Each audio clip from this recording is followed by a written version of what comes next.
ad Altavilla c'è un corridoio dove tutto si restringe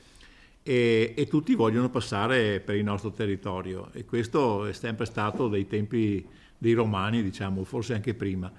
E tuttavia adesso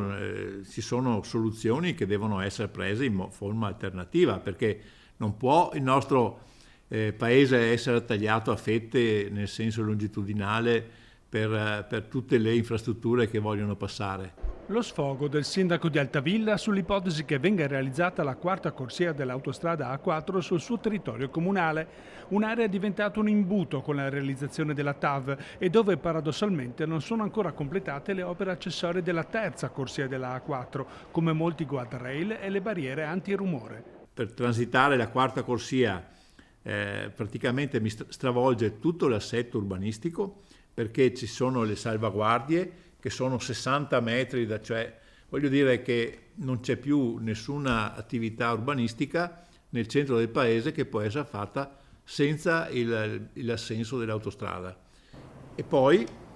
per alcune strade dovremmo addirittura